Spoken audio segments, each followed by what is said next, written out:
Hello, good afternoon, and welcome to the regular meeting of the City of Glendale Commission on the Status of Women.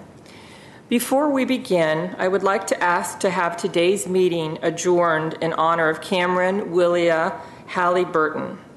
Cameron was the daughter of Dr. Carol Ann Burton, a vibrant member of the community who has served women and girls of Glendale for decades in many capacities. Her daughter, Cameron, who went by Cammie, died in an auto accident at the age of 25 while serving as a volunteer in the Peace Corps in Malawi on March 20th, 2017. From a young age, Cameron embraced her love of traveling and helping others in many different ways and was living out those very passions when she tragically lost her life. Roll call, please. Commissioner Burns? Here. Commissioner Hojayan? Here. Chair Lambalot? Here. Commissioner Magrin is absent, notified staff of absence. Vice Chair Perrion as well is absent. Ex officio Petrosian? Here. Ex officio Rush? Here. Thank you. Chair Lambalot, members of the Commission, I would at this time like to acknowledge that we have a new staff person on board with the Commission on the Status of Women. Her name is Hura Khairapetian. She works in the City Manager's office and offers support to Council and does a fabulous job. So now we have her on board with the Commission. So she will be our recording secretary from here on out and able to assist us in those duties. That's terrific. Welcome. And I know she does a terrific job. I've had some experiences with her, and she's delightful and helpful and a pleasure to work with. So thank you. Welcome. Thank you. Welcome. I have opportunity to talk to her many times. Thank you. Okay. Now, item A, flag salute, led by Chair Diane Lambalot.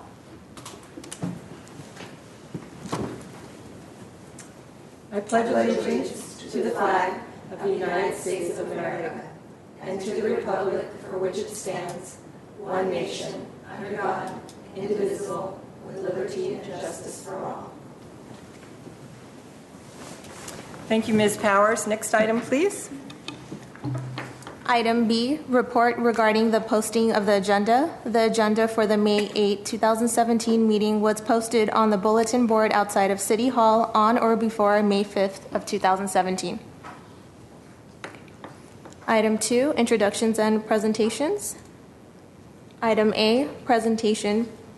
Peace Over Violence, Bettina Gutierrez, Domestic Violence and Training Program Coordinator.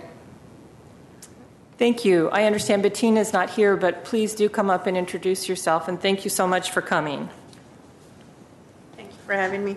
My name is Virginia Garcia. Good evening, Chair Lambalot. Hope I said that correctly. Commissioners and city staff. My name is once again Virginia Garcia. I'm a domestic violence specialist and case manager with Peace Over Violence. I'm also part of our emergency response team, and I am the counselor advocate assigned to LAPD Central Division. I stand before you today to share what Peace Over Violence is and what we do. Peace Over Violence is a sexual and domestic violence agency. We work serving the Metro Los Angeles area and the West San Gabriel Valley communities.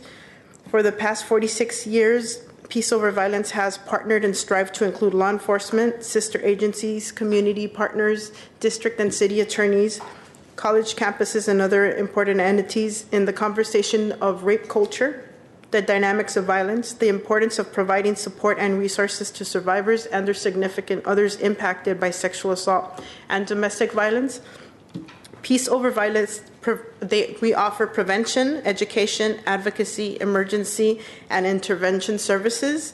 We work to build healthy relationships, families, and communities free of sexual, domestic, and interpersonal violence. We offer community engaging and outreaching programs throughout our prevention department that encourages the community to have conversations about prevention education, rape culture, gender-based violence, and the history of oppression and its continued impact on the community. Our development department has helped develop a timeless brand that demonstrates the equation that we are committed to and solving, which is peace over violence. Along with this, we also help build our presence in the community through media engagements and social involvement. And last but not least is our intervention department, which I am a part of. Our intervention department provides 24 hours, 7 days a week, 365 days a week, a year. We provide response teams which provide crisis intervention, advocacy, empowerment, support, and resources to survivors of sexual assault and domestic violence. Along with the emergency response team composed of staff and volunteer, we also have the Los Angeles Rape and Battery Hotline that is still available and provides survivors in the community with support and resources. Peace Over Violence has a partnership with LA City and LAPD in which we run 4 different DART programs out of 4 different divisions. DART stands for the Domestic Abuse Response Team. This is a team that is composed of advocates who are trained and prepared to handle domestic violence crisis response, and DART officers, or one or more officers at each station, which are also trained on the impact domestic violence has on survivors, children, and their loved ones.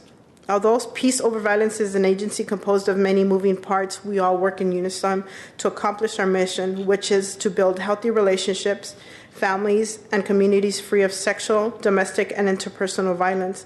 We also have our international campaign which we have to raise awareness to the impact of sexual violence, and that there is never an excuse for sexual assault, which is Denim Day. Denim Day came to be in 1998 following a rape conviction which was overturned by the Italian Supreme Court, in which their excuse was that the female was wearing, her pants were too tight, so she had to have helped him pull down the pants, so his conviction was overturned. The following day, the women in Parliament, as a stance, wore jeans. Our executive director, Patty Giggins, noticed this, and that's how Denim Day came to be here, and now it's grown international. In 2016, we had over 11 million individuals that took part in Denim Day. The campaign has reached such wide and broad audience that it has become impossible to accurately track participation. Millions of people have learned about Denim Day via social media, digital, and printed media. We have also had the support of 350 outside organizations who participated as well, and we had over 100 businesses who pledged to wear jeans with the purpose on that day. Denim Day has become more and more successful over the years, but 2016 definitely served as a huge success for our efforts. Thank you. Thank you. Thank you for coming. Appreciate it. The Commission is well aware of Denim Day. As a matter of fact, we presented before the City Council last year on Denim Day. Beautiful. And I know my workplace recognizes it, so I suspect there are many, many businesses that recognize that you're not aware of, that they don't even report to you. Mm-hmm, definitely. Are there any questions or comments from anybody? Yes, Chair. Thank you for giving us this very informative information. I'd just like to know, is domestic violence getting worse, more last year or less? Well, LAPD had a survey they did recently with the current changes with policy and immigration. The numbers have actually decreased a little bit for both sexual assault and domestic violence, simply because people are afraid to come to law enforcement, or even though they're with their partner, they fear what's going to happen to my partner. Will they be deported? So the numbers have gone down a little bit. Thank you. But definitely it's always been there, and unfortunately, we're doing things to help it stop, which starts in the schools with education, teaching the children that there's other ways of going into relationships. Is YWCA partnering with your... No. No? Okay. It's a sister agency. Yeah, sister. Mm-hmm. Chair Lambalot, Yes. do you have a team member in each police station? LAPD serves 21. They have 21 agencies. Those 21 agencies are serviced by, I'm not sure exactly the number of agencies. We cover 4 of them. We cover Hollywood, Northeast, Hollenbeck, and Central. And how many persons per coverage? One in each station? Each station is assigned one staff, which in my case would be myself, and then we have volunteers as well that cover other days.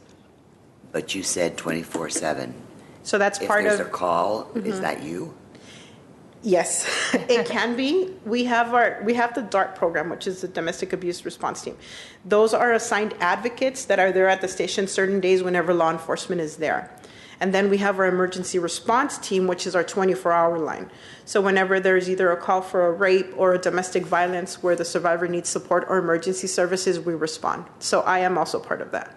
And do you go through the YWCA? No, we don't. They are a sister They have the agency. same thing. They have, yeah. So they service a certain area, and we service another area. But we do work in collaboration with all our sister agencies. Thank you. And I assume you give presentations at the high schools? Yes, we do. And I was wondering if our student ex officios were familiar with this organization.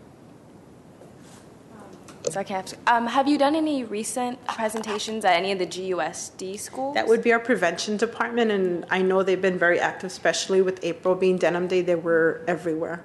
Exactly where they have presented, that would be something that would be addressed to another staff member, which would be Melody from our prevention department.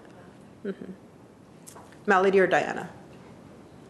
And staff, I'm so sorry, staff can follow up on that and give that information to the commissioners and to the SEOs as well. Thank you. And for the public, you're accessible via your website, I assume? Yes, and we also have 24-hour hotline numbers. We have 3 different numbers: 626-793-3385. There's 310-392-8381. And then we have 213-626-3393. So on these hotlines, we can go over if they're in crisis at the moment, maybe they got triggered by something throughout the day. The counselors are trying to help them if they need resources, they need guidance, questions with some legal, if they're having some legal help, maybe they want information regarding restraining orders, what happens with DCFS, what happens in the criminal process. Our advocates are trying to help them with those questions. Okay. And West San Gabriel Valley, I assume that's Pasadena? Yes. All right, any other questions? Are these phone numbers on the directory that we have? They should be, and they're also on the website. We'll double check that. Sorry, Commissioner Burns, to answer your question, we will double check, but I assume we have at least, I can say for certain, we have at least one peace over violence phone number. Which might be, we also have our office number, which is different from the hotline number. The hotline number is available 24 hours a day. The office, obviously, Monday through Friday, 9 to 5, which they're also welcome to call. So we should make sure they're specifically on the hotline is, and the resource guide is in the back of the room, so Ms. Powers, I believe, is headed there. It's very important to have. Yes. How long have you been with Peace Over I Violence? started as a volunteer in 2015, and a few months into it, I became a case manager. Congratulations. Thank you. Ms. Powers is checking the resource guide. It's good to know. Yes, absolutely. Yes. So, Chair Lambalot, members of the Commission, we have the Peace Over Violence 24-hour phone number listed as the 626 number you provided. 793-3385. Yes, ma'am. Okay. Okay, so we have. Good. Great. Okay. Thank you very much. We really appreciate Thank you you for coming and our continued support for all you do for the community. Thank you very much. Have a good evening. You too.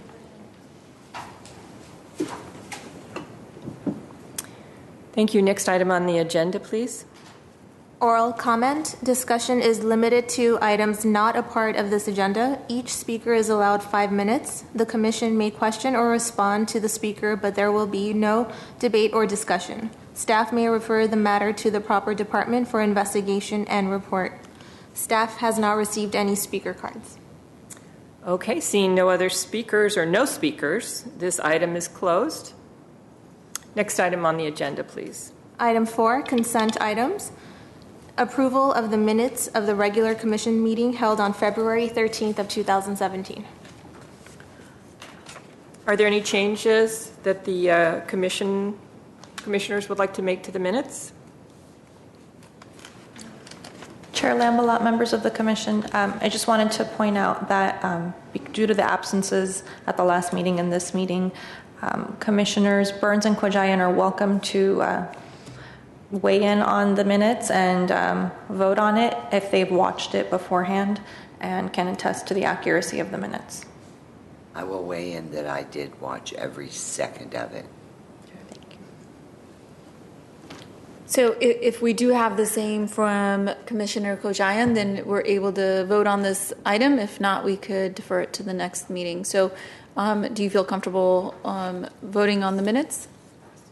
I feel comfortable, but I had a questions about some issues here. Maybe we can wait until. No, if you have the question, this is the time to address it. If you're going to vote on it, if you feel that the minutes as represented do not accurately reflect what occurred at the meeting, then we'll have to discuss it now. Okay.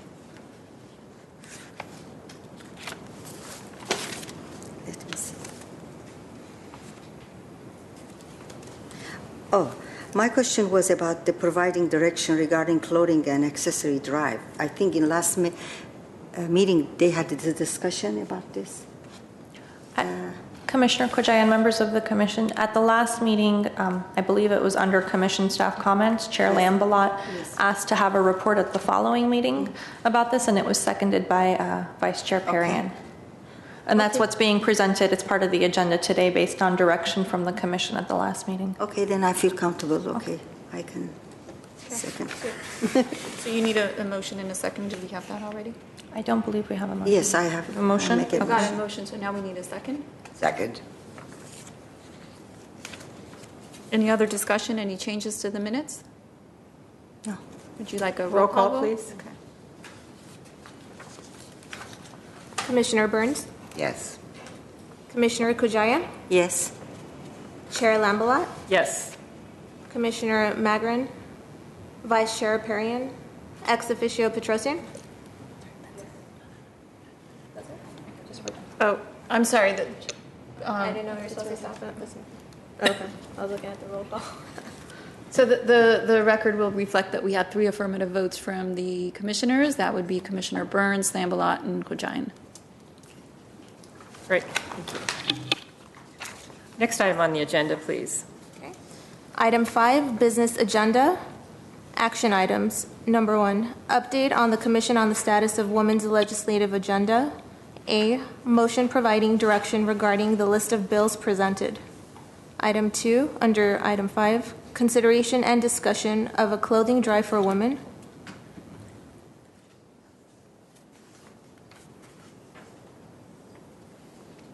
Okay. We're going to stop at item 1. Chair Lambalot, would you like a brief report Yes, on item please. 1? Okay. At the last meeting, staff presented a list of bills for the Commission's consideration of, these are state bills that affect women and girls in California. 3 of the 4 bills were approved by the Commission, and there was one bill, Assembly Bill 10, that Vice Chair Perrian asked we hold over for additional information. So this report provides that additional information and clarification on Assembly Bill 10. It also provides you with 4 new bills for the Commission's consideration. These bills are also being supported by the California Women's Caucus. And this report also contains an exhibit of a report issued by the California Commission on the Status of Women and Girls for the slew of bills that were approved last year and signed into law in the 2015-16 legislative session that affect women and girls. A lot of these, I'd say all of these essentially don't affect the City of Glendale as an organization, but certainly do impact the women and girls who live in this city. There's no action being required. That's just more of an informational only. Staff is happy to go over the 4 new bills if you'd like, or if there's any questions about them, but that Could you give us a brief summary? Sure. And by the way, thank you for including the compilation. My pleasure. So AB 480 is a bill by Assembly Member Lorena Gonzalez Fletcher, and this amends the Welfare and Institutions Code to clarify that diapers for infants and toddlers are a reimbursable ancillary expense under existing law for CalWORKS participants with young children in the Welfare to Work program. So basically there's different items that are that they get credit for and they get reimbursed for, and this would add diapers as one of those AB 1312 is another bill by Assemblymember Lorena Gonzalez Fletcher, and this is regarding the rights of sexual assault victims. It would ensure that rape kits are not destroyed prematurely, that survivors of sexual assault are aware of their rights and the resources available to them, and would codify important additional rights for survivors, such as free post-assault contraception. AB 1386 is a bill by Assemblymember Marie Waldron, and it's regarding a genomic cancer testing pilot program. It would launch a breast and ovarian cancer screening and awareness pilot program to promote and encourage genetic testing screening when indicated by the U.S. Preventative Services Task Force and by the Center for Disease Control and Prevention. And the last bill for the Commission's consideration is Senate Bill 500 by State Senator Connie Leyva, and this regards extortion. It allows law enforcement and prosecutors to pursue perpetrators that use the threat of distribution of private and sexually explicit images to demand sex, additional sexually explicit images, or money. And just to go back to Assembly Bill 10, just so we can have that update to you as well, that was regarding having schools, public and private schools, provide feminine hygiene products in bathrooms and as well as shelters.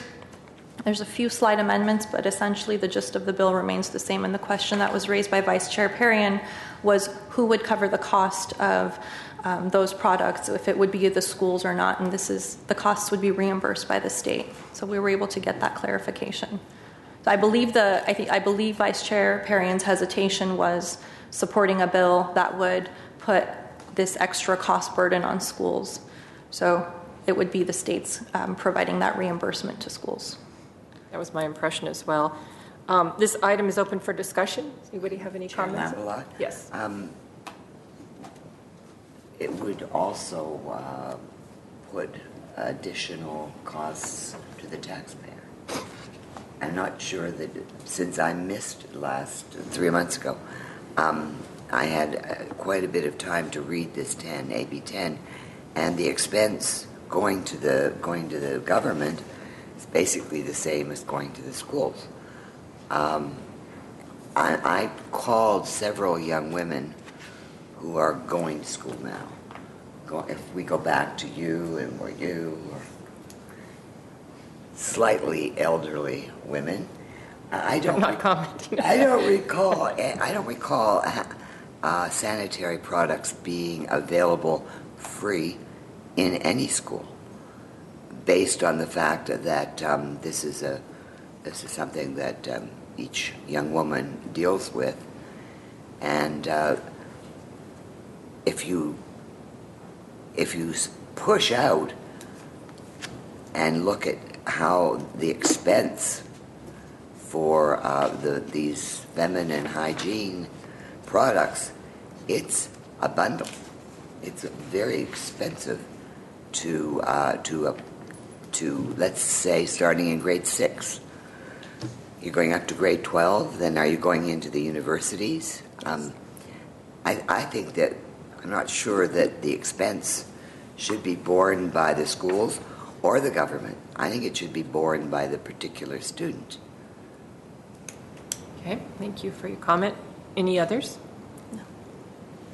Would you like to make a motion, Commissioner Burns? Well, this hasn't been voted on, has it?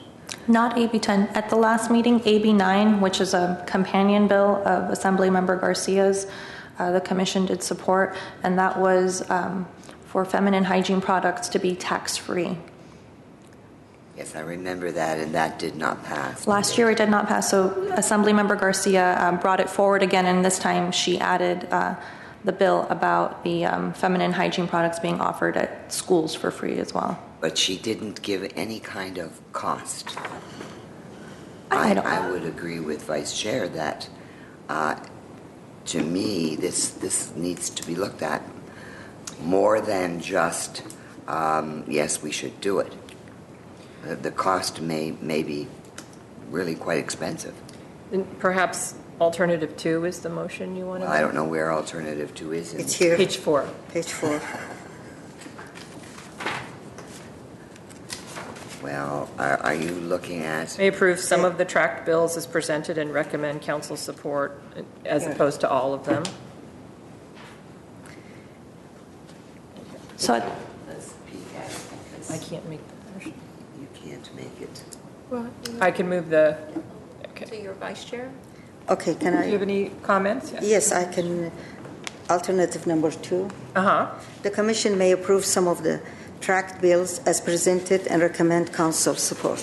So which specify? bill were you looking to exclude from the recommendation? AB 10? 10, yeah, AB 10.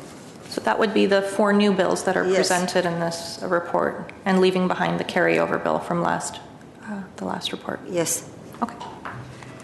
Is that what? Yeah, Do we have a second for that motion? I will second that. Any further discussion? Roll call, please. Commissioner Burns, Yes.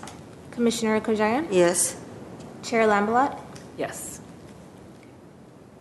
Item 2, consideration and discussion of a clothing drive for women. A, motion providing direction regarding a clothing and accessory drive for Dress for Success Worldwide West. We have a report on that, Ms. Powers. Certainly. Chair Lambelat, members of the commission, at the last meeting, as we mentioned earlier, Chair Lambelat had requested a report be provided to the commission exploring the possibility of the commission holding a clothing drive for Dress for Success, which was originally an idea brought forth by Vice Chair Perrion. Dress for Success is an international nonprofit organization that empowers women to achieve economic independence by providing a network of support, professional attire, and the development tools to help women thrive in work and in life. There are almost 150 Dress for Success affiliates in 23 countries, and they work with nonprofit and government agencies, including homeless shelters, immigration services, job training programs, educational institutions, and domestic violence shelters to refer women to their organization once they have secured a job interview. These organizations basically send their clients to Dress for Success to get suits and in addition to career mentoring and advice. They're a volunteer-driven organization and rely on people who donate their time and their clothing and accessories to their organization. So the nearest Dress for Success is in Los Angeles, and they call it the Worldwide West branch. And so any donations that the commission would potentially solicit for Dress for Success would go to this location. And some of the local organizations that Dress for Success Worldwide West works with here in Glendale includes the Glendale Youth Alliance, D.D. Hirsch, Door of Hope, and Pacific Clinics. And some of the organizations that the commission is friends with and has partnered with in the past that they support include CAST, Junior Achievement of Southern California, and Mount St. Mary's University. So there's definitely organizations that the commission knows and works with that benefit from, whose clients benefit from Dress for Success. So the organization is looking for clothes that someone would wear to a job interview, which includes suits and other professional apparel to furnish women with the confidence to enter or return to the workplace. They indicated to us when staff reached out to them that they are always in need of clothing, usually size 8 and up, but they said right now they're most in need of accessories, which includes shoes, jewelry, and handbags. So something that the commission can consider doing if you do move forward with this would be to hold an accessories only drive, or you could do the full clothes and accessories.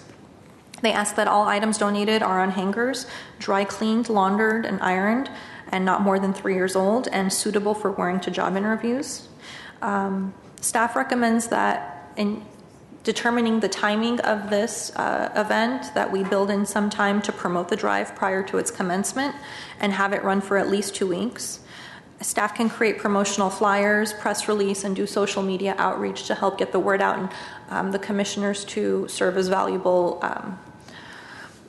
networks to reach out to your coworkers, to your families and friends to help make this drive a success. All donations, one option is to have them come into the city manager's office at City Hall.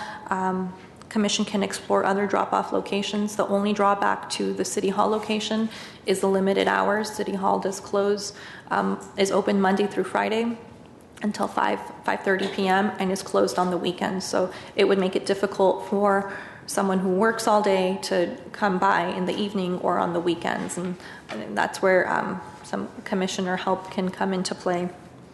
Once the drive concludes, commissioners can drop off the donations. There would be a set day and time, and also receive a tour of Dress for Success Worldwide West and learn about mentorship and speaking opportunities there. Dress for Success is very interested in meeting the commission and creating those contacts with you. Just wanted to reiterate that there is no funding involved with this item. The commission would simply serve as a vehicle to help gather donations in the Glendale area and deliver them to Dress for Success. So that concludes staff's presentation. At this point, we're seeking direction regarding this item, whether or not the commission wants to participate and what kind of time frame and locations we're looking at. Thank you. Thank you, Ms. Powers. I think this is a great item for discussion. I'd like to make a couple of comments first, and that is I've donated to Dress for Success in the past. It can be difficult to some to donate clothing because, as you've mentioned, they do want it dry cleaned, they want it on hangers, they want it ironed, and there's a specific time period. And I think for a clothing drive, I think that it's a little more onerous and difficult than an accessories drive. And I understand that included shoes, jewelry. And handbags. In my opinion, those are more movable. People are more likely to donate them. It's frankly less trouble. Not that anyone should donate anything that's not that's used in a used condition that they wouldn't use themselves. But I personally think this is a great drive that we could sponsor. It's a way to get our name out there and identify it with women. And I think that my feeling is that it's very doable. But I'm interested in what the other commissioners have to say. As far as the time frame, I think that if I understood, June 10th was an important day for them, right? Chair Lambola, yes, we had discussed that, and upon clarification, that's a volunteer day. They have FedEx workers coming in to help receive donations, so that would help them, but they said certainly it's more important for the commission to do this in their time frame and not to worry about that specific date. And staff is prepared to do flyers, social media. That's not an issue. Yeah. So at this point, staff can do all that, and I think giving it some time to promote the event and the drive. We could start it in early June, and then have it run for as many weeks as the commission feels it's appropriate. But early June would give staff enough time now to put together materials and promote this so that people are aware of it and start to think about it and start to gather things. My feeling is something like, 2 to 3 weeks, starting in mid-June, or perhaps the second week in June. I think that makes sense. That's my feeling about it, obviously. Like to know what your comments are. The concern about drop-off is a valid one. Would the libraries, for instance, be a feasible place to drop off items, or what would they have to be other city locations, or do you have any other thoughts? What parameters that we can operate within? We can certainly explore. The libraries do have extended hours, especially the newly renovated Downtown Central Library. Yes. Mm-hmm. Go check it out if you haven't seen it. Shameless plug for the library. We can definitely talk to Cindy Cleary, the director of libraries, and see if that's something feasible. We'd provide them with bins and some education about what they can and can't accept.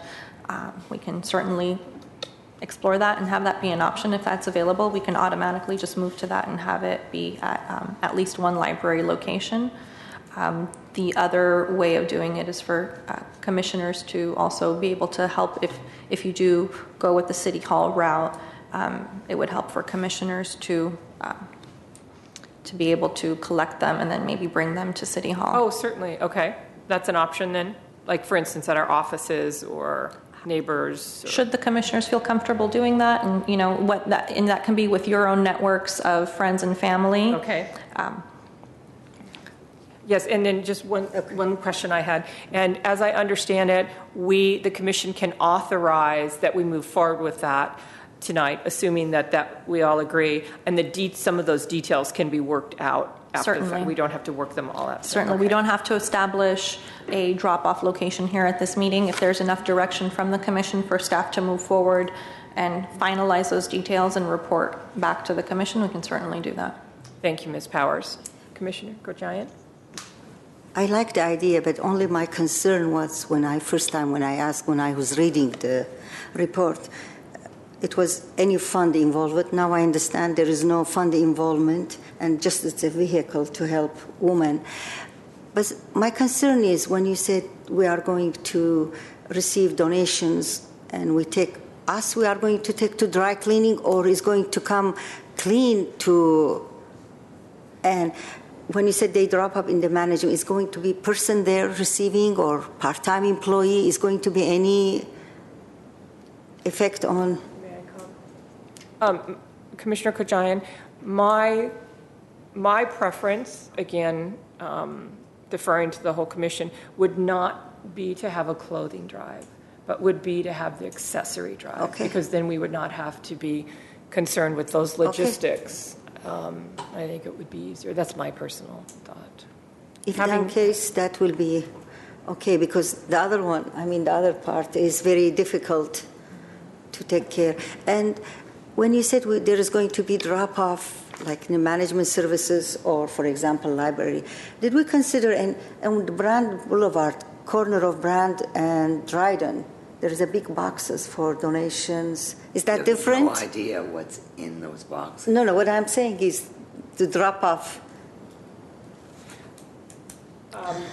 I believe, Ms. Powers, could you clarify? I think we were talking about city locations, yeah. only. Since this is, Okay. we would just reach out. We could personally reach out to coworkers, friends, that sort of thing, but it would be a city-sponsored drive because it's commission-sponsored. Is that accurate? Certainly, Okay. and staff would recommend that people coming in to make the donations Yes. hand them to a staff person who would put them in a bin behind the counter. Yes. We wouldn't recommend necessarily putting a bin in a public area Okay. where the bin might walk away. Okay. Since these are going to be nice donations of shoes, accessories, and Okay. jewelry, we would want them to be, not dumped on one another in a large bin, but properly packed and placed for delivery to Dress for Success. When you're talking bin, give me a picture of bin. Big box. Staff was going to go and acquire like those clear few gallon storage bins with the lids, the plastic lids, and that way, or boxes, or if the commissioners have storage bins that they could donate. It's the kind that costs $7.99 at Target, more or less. Just those clear storage bins is what we would put them in so that they could be clean and easily visible. And If you drive around the city, you will see bins that have nothing to do with what you just described. So I'm happy to ask specifically what you think of as a bin, because I don't think it's a great idea if we have anything that invites anything to be dropped into a bin. I absolutely think that we might be able to collect from friends, relatives, etc., accessories, and that would work. I think we're just looking at transportation vehicles, so it'll be a box of sorts, anything that could carry large amounts of purses, shoes, etc. So I don't think the bin itself is the pivotal point here. It would be depending on what gets put into it, if there wasn't any specific rule about what we were going to be collecting, that's all. And if we were collecting accessories, that would certainly be a lot better and easier than clothing. Yes, I agree. Yes. And there is which group collects winter coats? Do you remember? There is a group sometime in the fall that has a coat collection. Is it the realtors? I'm not sure, but they collect coats for the winter, and so We do that in our organization, but what else do they collect? We collect only winter, like jackets and wool stuff to send it, but Okay. yes. Just a point of clarification for the commission, just from staff. So the way staff would recommend doing this, because Dress for Success has fairly stringent, and it's understandable why they have rules as far as what they will take. They will not take heavily worn items. They want things that are in new-like condition. Is the reason that staff would recommend not having any sort of actual physical container where people can freely leave things, and almost have staff and the commissioners who solicit these donations serve as a screening of sorts, for lack of a better word. And there might be donations that the commissioners would want to turn away. And so part of the question actually at this point, since there's been some discussion on it, is would the commission feel comfortable with staff turning away items that do not meet the requirements, or would you like, because that might upset some people, or would you like staff to collect them and put them somewhere else and possibly dispose of them or send them to another organization with less stringent donation requirements?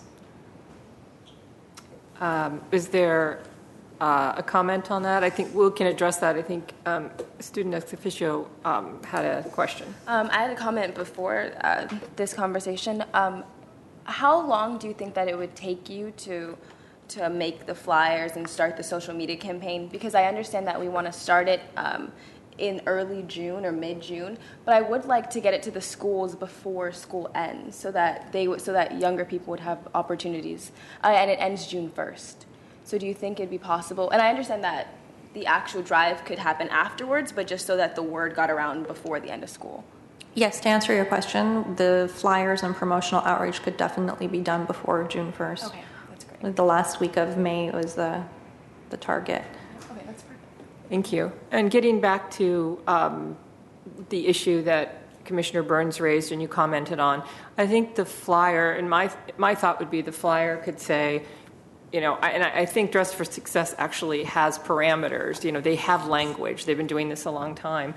We could add, any items not donated to Dress for Success will be donated to a similar organization or something like that, where, we would be able to indicate that they will be donated somewhere, whether they're accepted by Dress for Success or not. I also think the idea that they would be handed to staff and not just put physically in a bin is, of course, a very good point and makes a lot of sense. Thank you. Any further comments, Commissioner Burns, on that? Is that what you were thinking? Yes. Any other concerns? This to me is not it's something I'll vote for, but it's not something I think this commission should do. Well, it's up to you to vote. I mean, you have your vote, so you can vote against it. I understand that, but I would certainly, everyone else seems to think it's a great idea. I don't think so.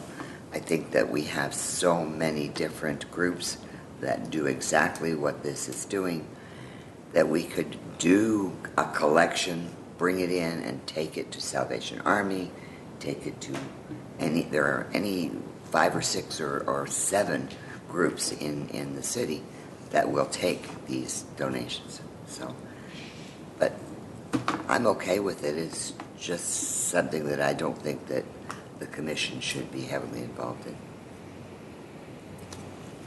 So some items could be donated to those other organizations. Possible. So, or you don't want them donated to Dress for Success, or No, what is the whole point? If you flip over to Dress for Success, if you're only going to deal with that particular group, it tells you exactly what they will accept, what they won't accept. Period. I mean, there is correct? Very, very nothing there's absolutely nothing that is left to chance. So in Dress for Success, they have already told us what they will or will not accept. There are a lot of groups that don't tell you specifically. And then you have a huge pile behind a building of to study more clothes, used. So there are definitely degrees of giving to, say, welfare to work. But if only we are emphasizing certain things, like she said, jewelry or bags, or I know other Rather than clothing, organization, yes. yeah, other organization, as you said, they are doing the same thing. I know my organization too, but if we are emphasizing only certain things, if not, if you like, we can study more. You know, I'd prefer to vote on it now because otherwise we have a lag of 3 months before Okay. anything can happen. So, but, you know, commissioners, that's why we have our individual votes. You should vote against it if you're not in favor of it. Well, we actually, when we received this Friday, there wasn't a choice between clothing and accessories that I could see. So I am hearing accessories from you right now. Right, and that was So in the that- report, yes. May have been. Accessories is probably a bit too big a word for me. But the point that I'm trying to make is I hadn't even thought of accessories as opposed to clothing. And that's why we were, mentioning that clothing, it can be a bit of an onerous burden I given think that it they would have be to bigger be. than onerous. And that's why Ms. Powers had found out that they have a specific need for accessories, which seemed much more doable for this type of drive than clothing. Like bags I think and it's much more doable for us. Yes, absolutely. That's what I would agree with, yes.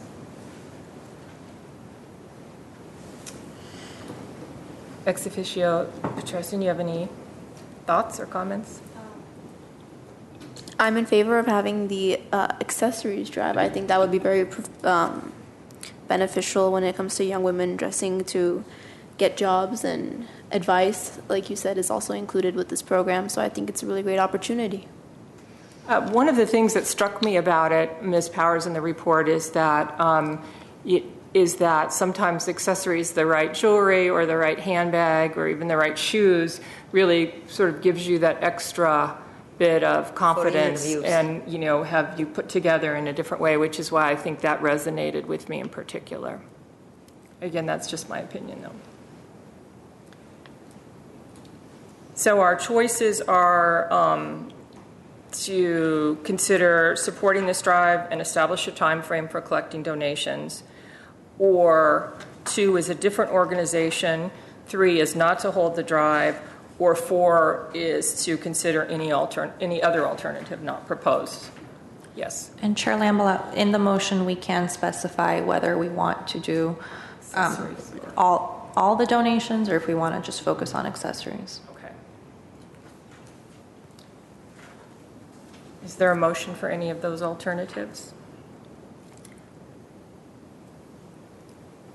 I can make a motion to consider just the accessories to supporting them. Okay. And what would that alternative be? 2?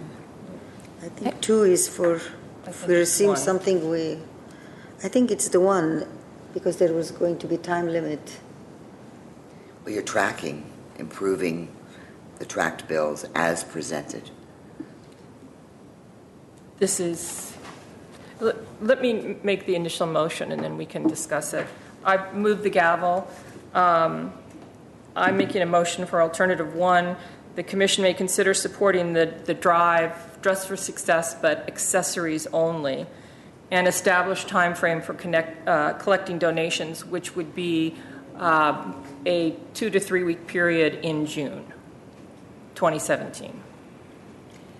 We also have to remember that we do not have another meeting after this one until August. So, and a meeting is not necessary, but we do need a second for that motion. So, is there a second to the motion? I can second that. Yeah. Roll call, please. Commissioner Burns? Excuse me, are there any Is there other any further comments? discussion on that motion? I think so, because how are you going to get this done in three weeks? We're not even going to meet until August. Right, but I think staff has received adequate direction to put together the campaign, get the word out, and then allow commissioners to participate in the drive, drop it off at the designated locations, and then ultimately get the materials over to the nonprofit. I think what you're doing, at least what I'm hearing, is turning this over to staff. I'm not turning it over to staff. That was the discussion that was had. Okay, well, that's what I think will happen. The length of the drive we're talking about would be 2 to 3 weeks. Is there other input you think needs to be given if we've established the organization, Dress for Success, and that it's an accessories drive? No. I don't think so. I still think somebody has to say specifically who is going to accept the articles. That's all. I can't see management taking in what we may be giving them. You're talking about city management? Ms. Powers, do you want to comment on that? This is the direction the commission wants to go in, and we want to establish City Hall Management Services as a drop-off location. Then that would be, we would be accepting those, and we would have storage containers for those items, and some of those items would go to Dress for Success if they meet the criteria for Dress for Success, and the other items, as direction received by the commission, would be donated to other local organizations such as Salvation Army. Okay. And it's no different than the toy drive, for example, that the city holds in conjunction with other organizations in the winter. That's more of a citywide program. So I think there's the mechanism is established and staff is familiar with how to handle those, how to receive donated goods. I don't know where those toys go. When they come, Toys where do goes they go? to- I think that happens with Channel 7. Oh, that's Garth. What's his last name? Kim? He collects, but it's okay. I didn't, when we're talking about city, I wasn't thinking Channel 7 though, which is what you're saying. The collection comes and goes to Channel 7. I'm saying that city staff is not unfamiliar with how to collect donated goods because we have done that in the past as it relates to toy drives.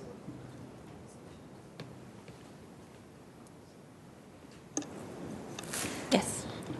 When you said you guys are going to prepare flyers, are we going to send it to other organizations, emails, agencies, or schools to start donation coming to the city hall? I mean, Yes. So using the materials provided by Dress for Success, our graphics division would prepare flyers that provides the time frame, the drop-off locations. Okay. Those flyers would also go to the commissioners, the student ex officios to adequately promote that. A press release will go out to all of our local media outlets in case they want to run information about this and help get the word out.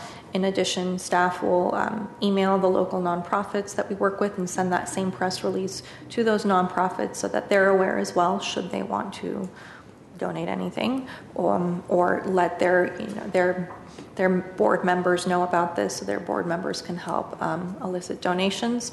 And staff will also push this on social media so that those folks who follow the City of Glendale on Facebook, Twitter, and Instagram and receive the monthly newsletter, we can send this information out with the June City Connection so that residents learn about the drive and have the opportunity to donate.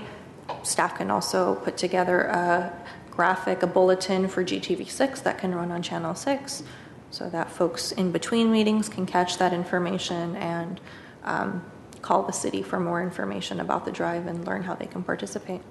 And Ms. Powers, to clarify, it would be very clear that it was sponsored by the City of Glendale Commission on the Status of Women. Yes, absolutely. That this is something that the City of Glendale Commission on the Status of Women is running for Dress for Success. okay, because we don't want any other problems. That's good that it's going to be like the City of Glendale Commission on Status of Women. Okay. And I think the commission would do very well with this drive if the commissioners were to reach out to their own networks Yes. of families and friends who could help donate as well. Okay. Do we need to amend the motion? I don't believe so. No. Okay. We do have the motion and the second. We need a vote. Roll call, please. Commissioner Burns, Yes. Commissioner Hojayan, Yes. Chair Lambalot. Yes. Thank you very much. Next item, please. Item 3, update regarding ad hoc committees to support the 2015 to 2018 Commission on the Status of Women's Strategic Plan. Item A, motion providing direction on ad hoc committees. Chair Lambalot, members of the commission, this is an action item, just for clarification, only in the chance that the commission wants to make any changes to the ad hoc committee. There's certainly no impetus or reason to do so. This is simply on the agenda for commissioners to provide any updates that they have on their ad hoc committees, should there be any updates to provide, and then it's an action item should the commission want to make any changes to the ad hocs. Thank you. Commissioner Lambalot? Yes, please. I believe that we are part of Ad Hoc Committee 2, Community Partnerships. And as far as I know, right at this particular time, sorry, you're not on this one, but I think you're probably going to be part of it anyway. We're going to present to Women's Civic League on the 4th Thursday of May. And you're referring to the report on the status of women. Sure, absolutely. And girls in Glendale? That's terrific. So it's the 4th. And I think that you had something that the Glendale Community College wanted to use the report for. Right, and I think I was going to mention that during comments. Is this an appropriate time? Okay, then I'll be happy to. Again, what's the date for the... Well, it's the 4th Thursday Okay, of May. May, okay. And they don't expect an hour and a half. They expect maybe maximum 20 minutes worth of presentation. Basically, very excited about the fact that this report doesn't just deal with 12-year-olds, 15-year-olds, 20-year-olds. This report takes them into their age groups, which... It does, yes, that's great. The Civic League age group is not 30, but there's a broad age group that I think they're going to be very interested in, and that's what they want to hear about. What people in their early 60s are doing in Glendale, etc. I think everyone is quite amazed at how well Glendale does, how the women in Glendale are not too badly off. That's terrific, and thanks for setting that up. Chair Burns, do you know what time it is? Is that 11:30, I think. okay? They have a meeting at 11:30, about 15 minutes. The lunch is served, and usually during the lunch or between lunch and dessert with no calories. We get the presentation. Great, and then of course we provide copies of the report to That anyone would be present also, at charge. yes. At no charge, obviously. Ms. Powers, did you talk to Mrs. Foster or Lynn Foster? Yes. And she told you the number of people that probably would like to have a copy? I haven't received that information yet. Well, then I will give you the number 40. Thank you. Commissioner Kojayan. I don't know if we discussed last meeting. I was absent, but I'm in the Ad Hoc Committee of Education and Outreach with Commissioner Elaine Magran. And we had a meeting with Christine, and I thought we discussed about the speakers. One of them was in May, and now we are going to have August and November. August, we are going to have YWCA and Glendale Police Department to discuss domestic violence issues and services. And November, we are going to have LA County Office of Women's Health to discuss the services they offer. And also we are in just brainstorming about how to recognize women or organization. And as if you know, everybody, that previously we were having application to how to do the jewels of nomination, jewels of Glendale. We were discussing if we can create a form. Still, we are in a process. Maybe the next meeting we will have full information. That's terrific. Thank you for the report. Any other comments? Then following up on Commissioner Burns, I'll talk about the other Mount St. Mary's presentation that Ms. Powers and I did on March 29th at Glendale Community College during college hour from 12:30 to 1:30. We presented the report in slide form and had various copies of the report, and there were a number of people that attended. So that was terrific. It was set up by one of the sociology professors at GCC, and so we very much appreciate that opportunity. We also left copies of the report, and they were passed out to people who weren't able to attend, including staff members. And one of the other professors at Glendale Community College expressed a real interest in the report and is considering creating a class, I believe she said this summer, around the report in having her students create a similar report. So we were very happy to hear that. And hopefully we'll have her, if it works out, we'll have her come speak at the next meeting and tell us how it went, or where she is in the planning stages with it. That was a perfect spot to give that report. Good. Any other comments? Okay, thank you. Next item, please. Next item, item B, reports, information only.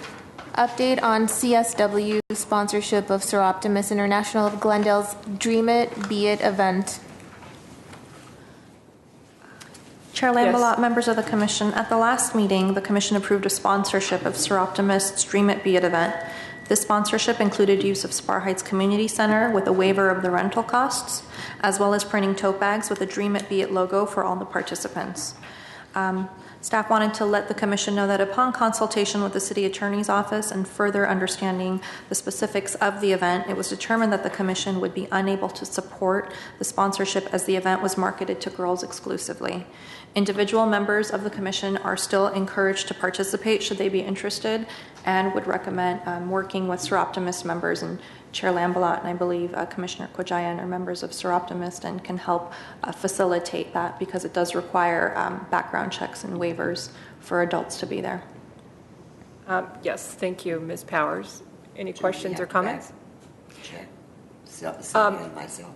Let me clarify. My understanding is that just Seroptimus members only need that. They call me about it. Yes, because anybody else attending will not be specifically alone with anybody. So that was the Okay, thank you. That was the requirement, was my understanding. At the YWCA on May 20th. Applications have gone out to schools and that sort of thing, and other community organizations for girls to attend. And it's called Dream It, Be It. So we don't know so far how many girls are participating? No, I think it's still in process. We do have some people attending, some girls attending. Okay. So we're talking about May 20. Saturday, May 20th at, I believe registration starts at 8:30 and it goes till 3 in the afternoon. Thank you, Ms. Powers. Next item. Any other questions? No. Item 2, ACCW update. Commissioner Kojayan? I would like to express my deepest heartfelt thanks that you guys gave me opportunity to attend ACCW winter meetings, which took place in Santa Barbara Foundation, and it was 2 days event, started in March 31st, ended in April 1st. And on Friday, March 31st, we have a cocktail reception at the home of Susan Ross, former of Santa Barbara County Commission. I was very impressed with the participation. More than 17 CSWs was participated, and 40 commissioners from all the other California states, and each one of them they explained their involvement in the activities of their community. And the reception, I can tell you, was very friendly, informative, and there were a good networking opportunities, and I was very impressed. And at that time, the County of Santa Barbara Commission on Status of Women, Commissioner Tracy Bird, she has opportunity to share with us what they do to their to the community. And she gave us, as her words, pool of resources of the many of good of the community, and they have a lot of issues related to a woman. It's issues health, safety, economic stability, and this is the key issue that they are having, especially women/children in poverty. And they trying each way to help them, many way, and they trying to participate. There is a lot women's fund, which is there's 1,000 members in that fund, and they are trying to collaborate with other funds, which is in Monterey and Kern County. And their main support was they are trying countrywide to have a food action plan. They want to partner with the food banks that they can donate to the needies. And what I was surprised that because it's like Santa Barbara is next to the ocean and they have a lot homeless, and she said twice a month they have a portable showers. They help them with the women and children in that area. And next day, it's April 1st, it starts our meetings, and ACC Commissioner, the chair, Ginny Persk, she called the meeting in order, and she welcoming remark to everyone, and she gave a special thanks to Tracy because she's the one who organized the 2 days event, and special acknowledgement to Santa Barbara Foundation because they provided the facility free for us, and they really appreciate what Commission on Santa Barbara they do for their community. And we had 2 keynote speakers that meeting, and one of them was Senator Jackson, Hannah Bitt Jackson, and she was the more than 20 years attorney, but then she was a commissioner, a state commissioner, and now she talks about the bills, mentioned about SB 169. It was set for hearing in the Senate Committee on Education on Wednesday, April 19, and Senate Judiciary on April 25th. I think Christine, you were there when they passed this bill or not? It was equal opportunity for women and girls in education. Yes, this has to do with Title IX. Yes, and they said it was in 19, Senate Judiciary, and 25th. Also, she discussed about SB 309, equal pay. Also, she discussed that she's persuading to have a daycare facility in the work area for women. And these 2 bills, I don't know if it passed or not. This was scheduled for April. And she gave more information. As I understood, she supports women's issue. And then our second speaker was Dr. Soon Young Yoon, International Alliance in UN, and she was first VP of Conference of NGOs at UN and the former UN chair. Yeah, she talks about world's women are watching the U.S. women's movement, especially after the election. And she gave us information that UN is providing space to support women. And the record shows that 8,500 is registered and there is more space for women. She talks about women's economic empowerment and leadership. She gave a lot, but I will email you the minutes to each one of you. It's very detailed.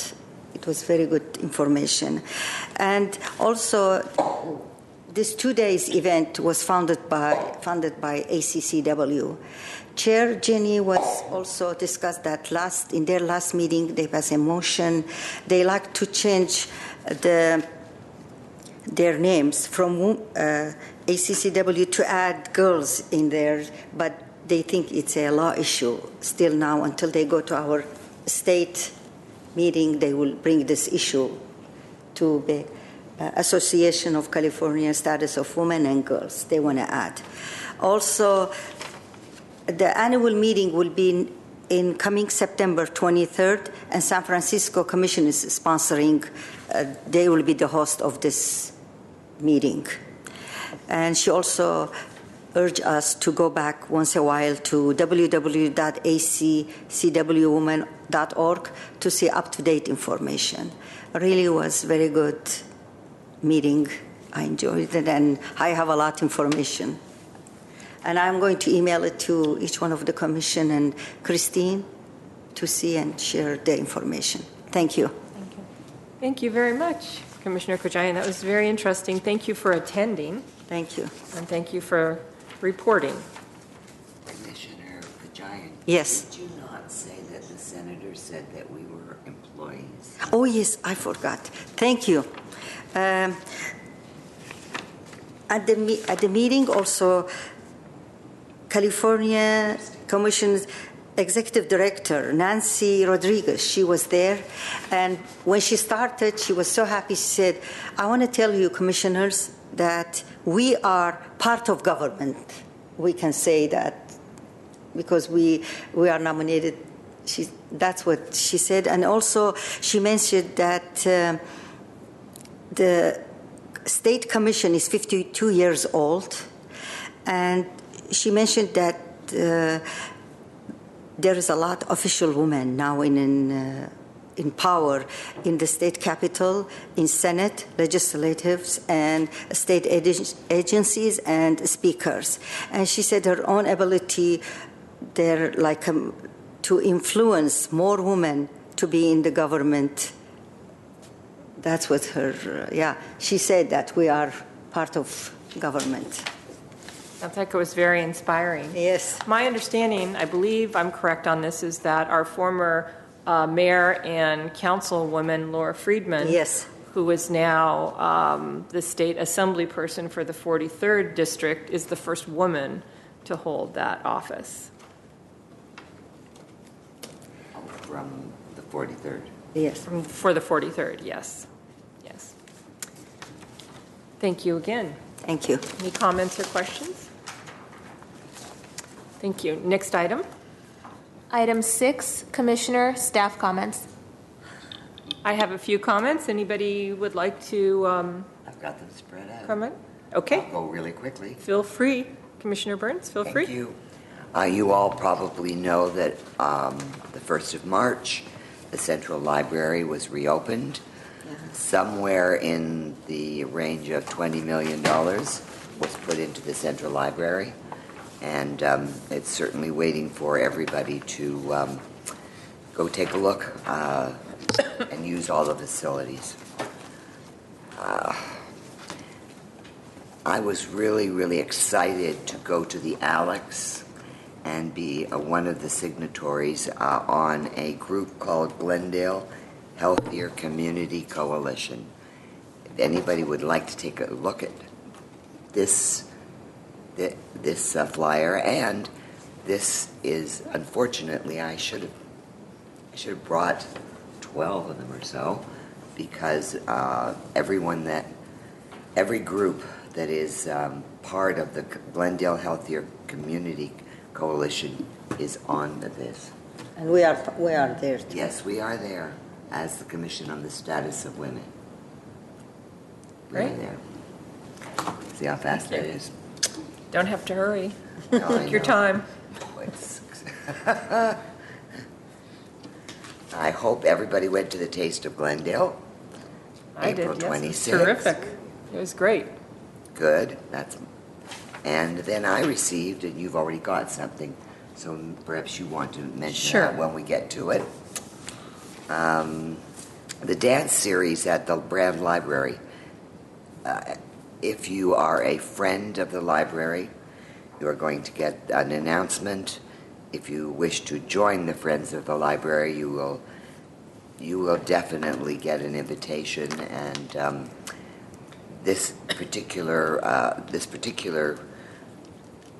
invitation covers dance on the 20th of May, the 26th, June 24th, and it's sponsored by the Brand Associates. And I believe that there is I don't know how much it costs to become a member, but it's something that each one of the commissioners probably should hear from Ms. Powers, how we become a member of the Brand Art Center. I think that might be great for all of us. And the Brand Associates are having a champagne breakfast coming up. When? Yeah. Saturday, May 13th at 10 o'clock at the Brand Library, followed by an artist. I believe it would be a Japanese artist teaching you how to paint with, Chinese calligraphy. So that's something that a lot of women, we definitely give all sorts of help. You can do this and get help. You can do that and get help. But we also need to make sure that the women who are watching this know about some of these really fabulous things that they might enjoy doing.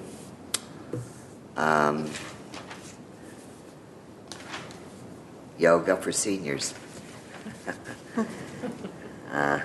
Tuesdays, 10:30 to 11:30. Any information, call Adventist Hospital.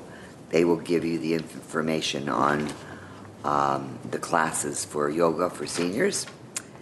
The Health Foundation is providing a lunch to take care of your future and your heirs. I wasn't too excited about that because I figure if I go and have lunch, then they're going to tell me how to take care of the heirs. It's kind of a little bit, okay. We'll have lunch and find out how to save money for our heirs. And another one that is important to women, which is aging gracefully and caregiver support. Information, Adventist Hospital. And let me see if there's anything else. Seta, you're going to talk about the Armenian genocide on the 24th, right? We had a city council election. We had a YWCA lunch fashion show. Happy Mother's Day to everyone. And I can count at least 10 or 15 events that most of the commissioners attended up to this point. So just because we are not having a meeting for 3 months doesn't mean to say that we are not attending and being supportive of a lot of the things that are going on in the city, both plus and minus. It's an excellent point, Commissioner Burns. Thank you.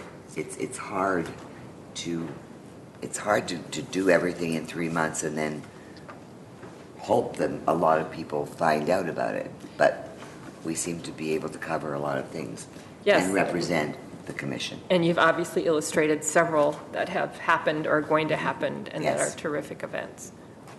Thank you. I think Commissioner Byrne, you forgot that we attended also YWCA luncheon. I will. Oh, you are going to discuss that. Yeah.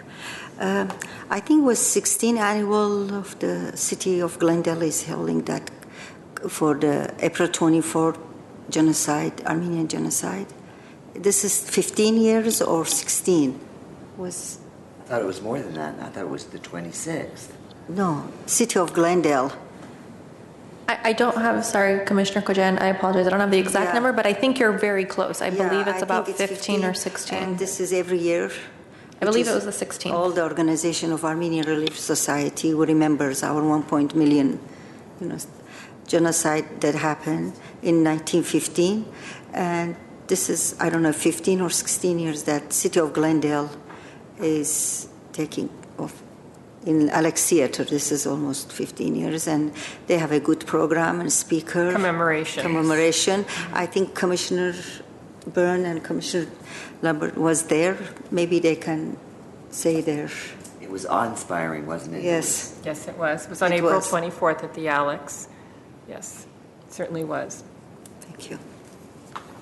And what about the fashion show? The Armenian ladies?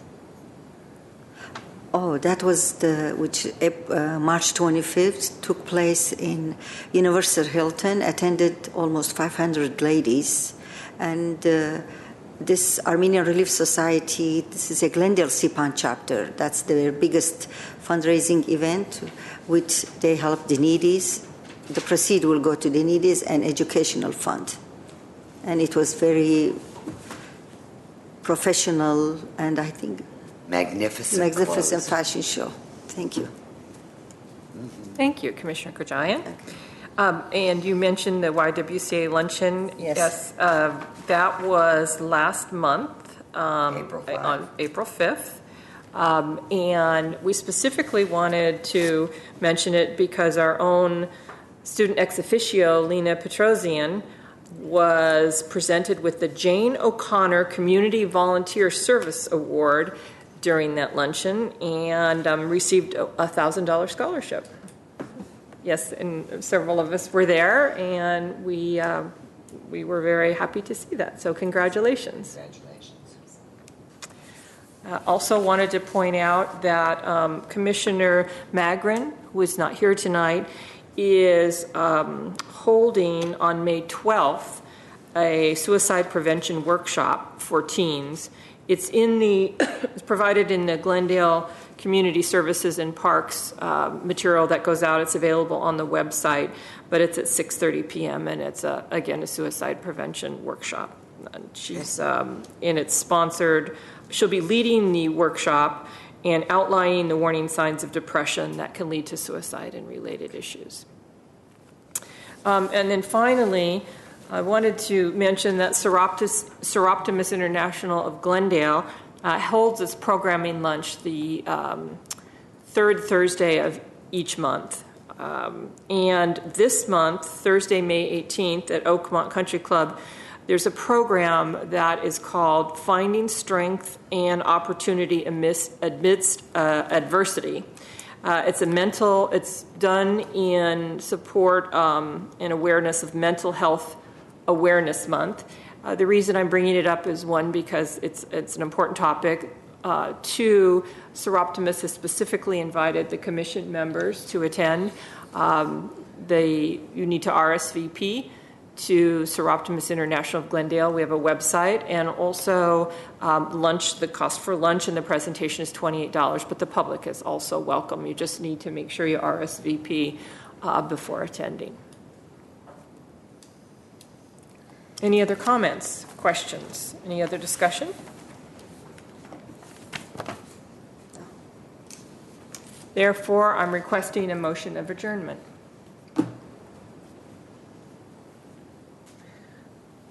I move to adjourn at, you're going to have to tell me the time. 7. 7? 7 p.m. I second. And the meeting is therefore adjourned at 7 p.m., again in honor of Cammie Burton, and again our deepest condolences to the Burton family. Thank you. Thank you.